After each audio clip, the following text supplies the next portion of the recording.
بصوا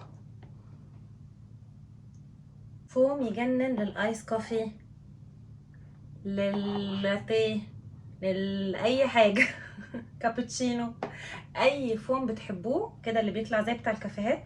الطريقه دي سهله جدا وبسيطه وبيتحط في الفريزر. كل ما تشربوا سخن او ساقع حطوا معلقه كبيره او معلقتين على حسب ما بتحبوا القهوه، وتقلبوا وتشربوا بالف هنا، وهيبقى معاكم احلى فوم لاحلى قهوه. ربع كوبايه قهوه سريعه الذوبان، اي نوع انتوا بتحبوه واكيد مش من المقاطعه. ربع كوبايه سكر، ربع كوبايه ميه.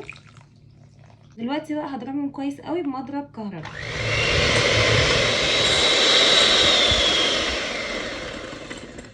لحد لما يبقى فوم بالشكل ده. هفضيهم في اي علبة يخش الفريزر. هجيب كوباية قمرس كده شكل سمكة اموت انا في التفاهات، اي حاجة تافهة بحبها. دلوقتي بقى احط عليها شوية حليب ساقع.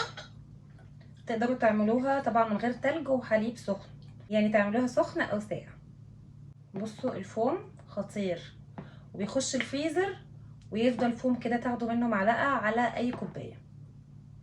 معلقة كبيرة كده من الفوم، ممكن ازود.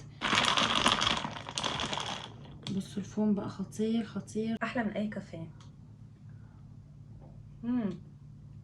يجنن يجنن.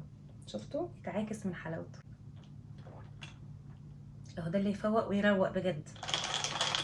لازم تجربوه واعملوا سيف وشير للوصفه دي لكل اللي بيحبوا القهوه. ولو اول مره تشوفوني ما تنسوش تتابعوني. بون ابيتي.